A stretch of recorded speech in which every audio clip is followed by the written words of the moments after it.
ప్రస్తుతం BRS BSP alliance పైన మనతో మాట్లాడడానికి బీఎస్పీ లీడర్ అరుణ అక్క గారు ఉన్నారు. అక్క నమస్తే అక్క. నమస్తే నమస్తే గుడ్ ఈవినింగ్. గుడ్ ఈవినింగ్ అక్క. అక్క ఎలా చూస్తారు అక్క ఇప్పుడు బీఎస్పీ టు బీఆర్ఎస్ ఈరోజు ఆర్ఎస్ ప్రవీణ్ కుమార్ సార్ గారు వెళ్ళి కలిశారు కేసీఆర్ని. సో ఎలా చూడొచ్చేది రెండు అలయన్స్? పూర్తిగా మేము బిఎస్పీ కార్యకర్తలుగా బిఎస్పీ లీడర్లుగా అయితే మా అధిష్టానము ఇప్పుడు రాష్ట్ర అధ్యక్షులు Shri doctor RS Praveen Kumar sir గారి నాయకత్వంలోనే పనిచేయడానికి మేము రెడీగా ఉన్నాం. సారు మేడం మాయావతి గారు, Bahujan Samaj party supremo madam Mayawati గారు ఏ డెసిషన్ తీసుకున్నా కూడా దానికి అనుగుణంగా మేము పనిచేయడానికి మేడం గైడ్ లైన్స్ ప్రకారమే doctor RS Praveen Kumar sir నడుచుకుంటారు. కాబట్టి మేము పార్టీ ఏ డెసిషన్ తీసుకున్నా దాని ప్రకారమే నడుచుకుంటాము అని తెలియజేస్తున్నాను.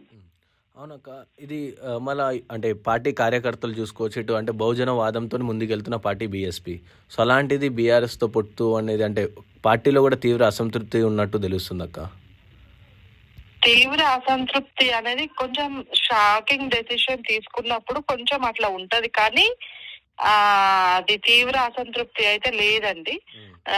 మా రాష్ట్ర అధ్యక్షులు గౌరవనీయులు ఆర్ఎస్ ప్రవీణ్ కుమార్ సార్ గారు ఏ డెసిషన్ తీసుకున్నా కూడా మొత్తం పార్టీ క్యాడర్ కి చెప్పి అక్కడ డిస్కస్ చేసి మాత్రమే తీసుకుంటారు. కాబట్టి తీవ్ర అసంతృప్తి అనేది ఏం లేదు.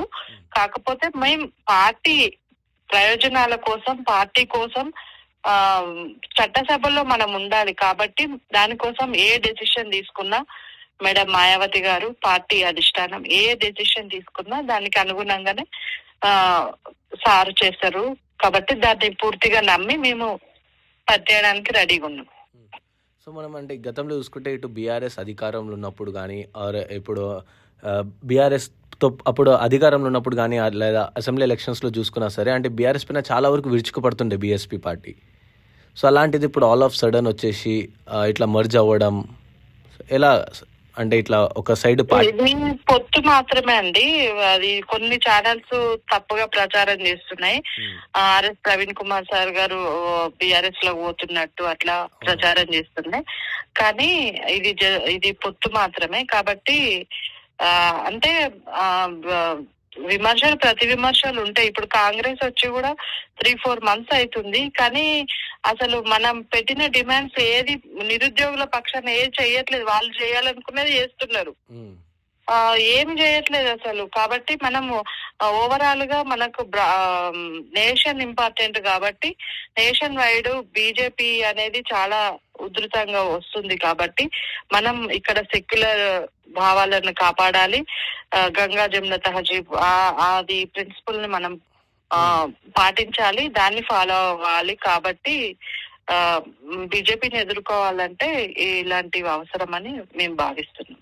ఓకే, అయితే అక్క నిన్న లక్డీకపూర్లో జరిగిన ఏదైతే మీటింగ్ ఉందో బీఎస్పీకి సంబంధించి, సో అప్పుడు ఆర్ఎస్ ప్రవీణ్ కుమార్ సార్ అంటే అందరి ముందు అంటే ఇట్లా వెళ్దామన్నట్టు చెప్పినప్పుడు కూడా చాలా మంది 90% వరకు వ్యతిరేకించినట్టు తెలుస్తుంది.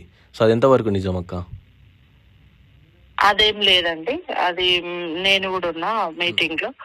నా రాజ్యసభ ఎంపీ గౌరవనీయులు central coordinator Shri Ramji Gautam sir ఆధ్వర్యంలో మీటింగ్ జరిగింది.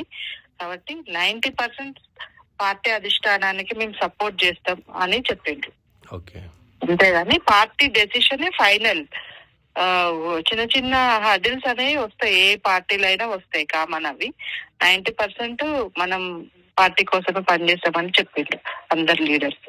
ఓకే అక్క, సో బీఎస్పీ ఇప్పుడు ఎన్ని ఎంపీ సీట్స్ కి పోటీ చేయనుందక్క అండ్ ఎన్ని గెలవనుంది?